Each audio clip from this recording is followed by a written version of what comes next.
Hai study mates, kembali lagi bersama your study partner. Let's study. Hari ini kita akan belajar pengetahuan dan pemahaman umum pada subbab sikap dan tujuan penulis. Bahan pembelajaran ini dibiayai oleh BDI PT Infomedia Nusantara. Perkenalkan, nama aku Maila Ahda Sabila, biasa dipanggil Maila atau Mai dari Arkeologi Fakultas Ilmu Budaya Universitas Indonesia.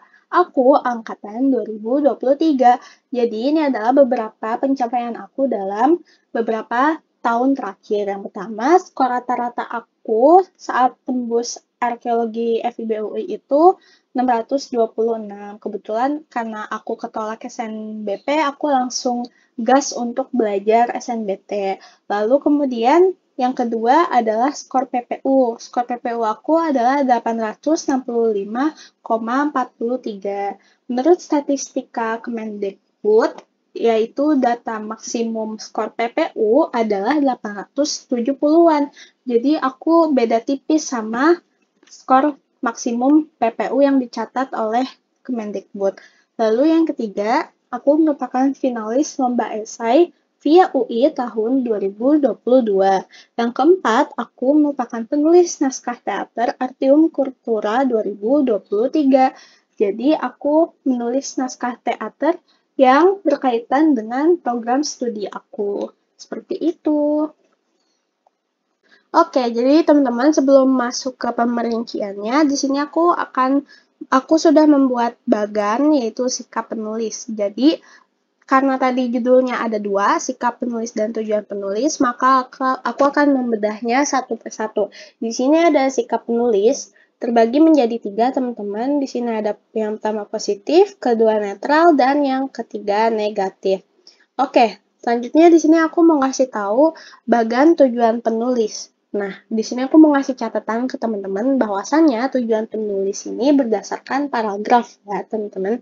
Di sini yang pertama ada deskripsi, kemudian tujuan penulis eksposisi, yang ketiga tujuan penulis argumentasi, yang keempat tujuan penulis persuasi, dan yang kelima tujuan penulis narasi. Kita lanjut aja yuk teman-teman, kita bedah satu-satu.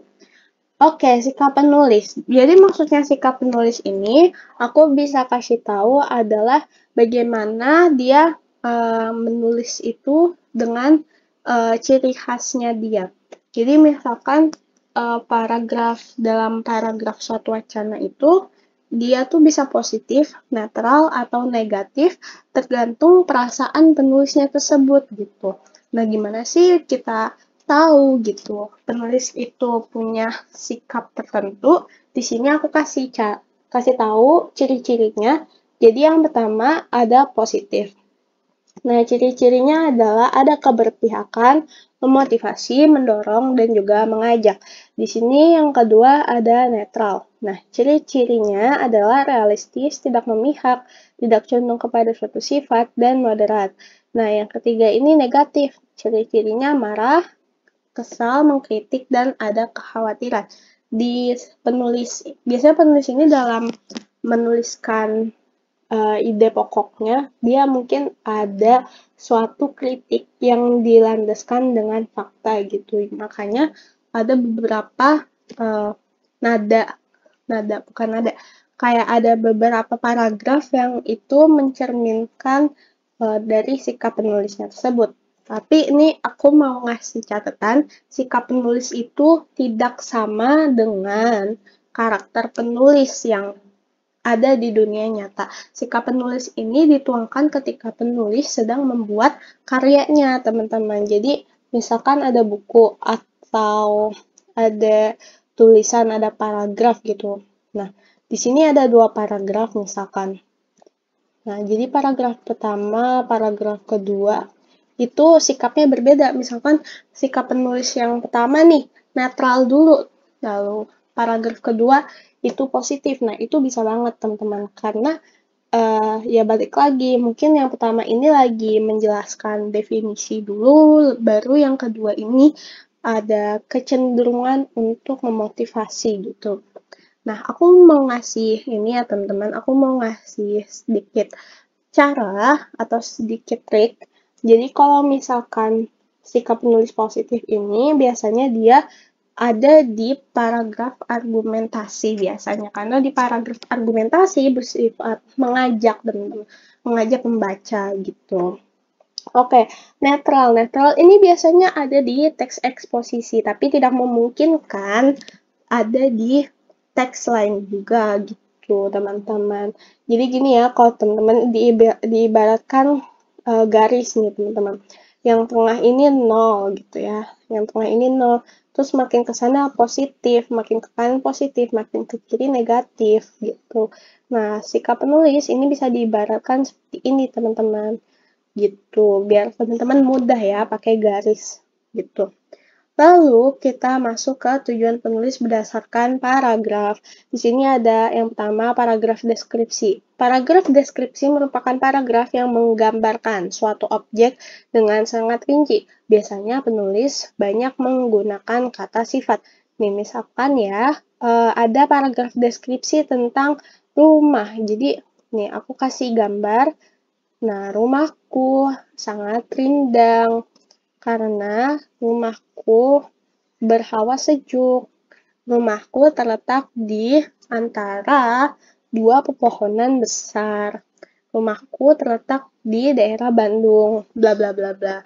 Nah, ini contoh dari paragraf deskripsi. Dia tuh menggambarkan dengan menggunakan kata sifat. Ini misalkan pohon yang rindang, terus juga rumahnya yang mungil atau rumahnya yang besar.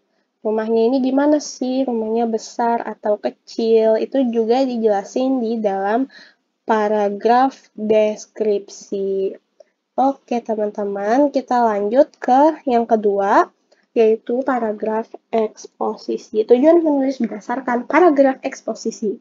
Paragraf eksposisi merupakan paragraf yang berisi informasi yang kebenarannya dapat dipertanggungjawabkan. Paragraf eksposisi terdapat pada teks yang bersifat ilmiah maupun non-ilmiah. Biasanya paragraf eksposisi mengandung kata ilmiah. Misalkan teman-teman tahu El Nino sama La Nino gitu, atau misalkan paragraf yang menceritakan tentang tsunami Aceh nih, tsunami ya. Serem ya teman-teman.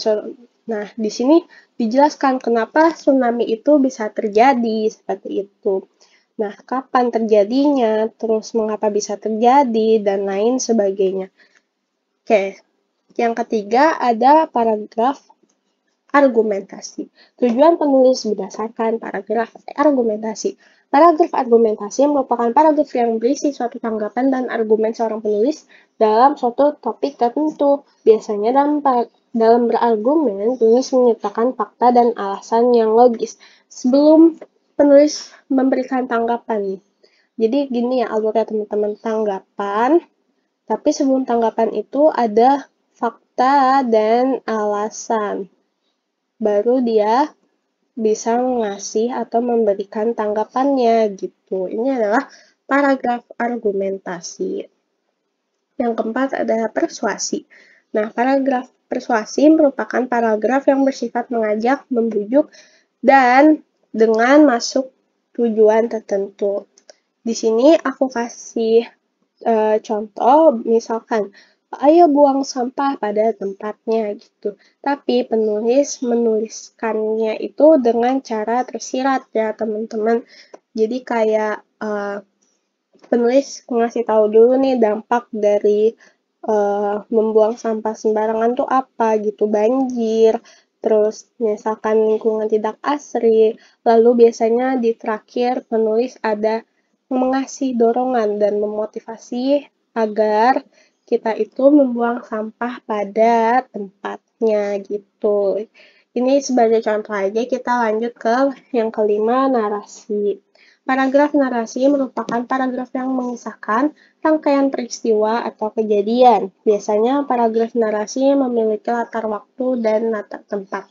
Nah, aku kasih tahu teman-teman, kalau misalkan narasi, itu biasanya dia itu punya latar waktu dan tempat. Tahu ya teman-teman latar waktu itu apa? Misalkan matahari. Matahari terbenam, matahari terbit, yaitu menandakan malam dan sore dan pagi gitu. Terus juga ada tempat. Tempatnya di mana? Di sekolah kah, di kantor, atau di rumah gitu ya teman-teman. Ini bisa bervariasi dan juga rangkaian peristiwa yang dituliskan secara beruntun 1, 2, 3 gitu. Beruntun ya teman-teman biar jelas. Oke, di sini ada tips menentukan tujuan dan sikap penulis. Yang pertama, kita harus mencari kesimpulan. Pembaca dapat mencari kesimpulan dengan cara mencari gagasan utama setiap paragraf, kemudian rangkum secara ringkas. Gimana cara cari gagasan utama? Cari yang banyak dibahas gitu. Itu yang akan menjadi rangkuman gitu. Intinya kalian itu harus punya uh, keterampilan membaca yang cepat supaya bisa mengambil kesimpulan dengan tepat gitu. Lalu yang kedua ada sudut pandang. Posisikan pembaca sebagai penulis teks. Jadi teman-teman nih kayak mengambil peran. Coba teman-teman bayangin lagi ambil peran yaitu sebagai penulis. Nah, dengan cara seperti ini, pembaca dapat menerka apa yang disampaikan oleh penulis. Karena kita itu punya indera ya teman-teman, indera perasa. Nah, gitu. Dan di sini dari indera perasa ini, perasaan ya, maksudnya indera perasaan ini kita bisa tahu, kita bisa tebak gimana sih kira-kira apa yang ingin disampaikan oleh penulis. Lalu yang ketiga, cari kata kunci. Mencari kata kunci merupakan strategi itu karena biasanya dalam teks terdapat kata yang bersifat persuasif, naratif, dan sebagainya. Persuasif ini mengajak dan juga sebagainya. Tergantung dia tuh suasananya tuh kayak gimana, suasana paragrafnya itu apakah dia bersifat mengajak atau netral atau khawatir atau gimana gitu ya. Cari kata kuncinya gitu. Nah, yang keempat adalah eliminasi opsi. Pembaca harus hati-hati dalam memilih opsi. Pembaca dapat memilih opsi yang logis, tidak keluar dari topik, dan tidak bertele-tele. Ingat ya teman-teman, kalau di UTBK itu kan ada A, B, C, D, E. Ada 5 opsi gitu teman-teman. Teman-teman nggak boleh terkecoh nih. Karena dari sekian banyaknya opsi ini pasti yang benar ya cuma satu gitu kan. Cuma satu. Maka dari itu teman-teman harus hati-hati jangan sampai tercelek gitu. Jangan sampai kejebak gitu. Karena memang soal literasi itu susah-susah gampang teman-teman. Apalagi saat mencari jawabannya itu kita harus lihat teliti gitu. Karena mirip-mirip jawabannya gitu. Oleh karena itu, biasanya yang bertele-tele gitu, apa sih ini tuh kayak enggak gitu.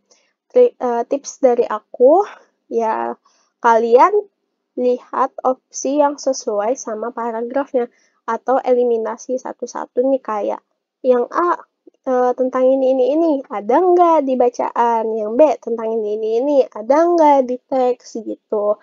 Seperti itu ya, teman-teman. Di sini aku kasih contoh latihan soal. Perhatikan kalimat berikut ini. Nah, teman-teman bisa pause dulu atau bisa screenshot dulu sambil menjawabnya karena aku mau lanjut ke soal berikutnya.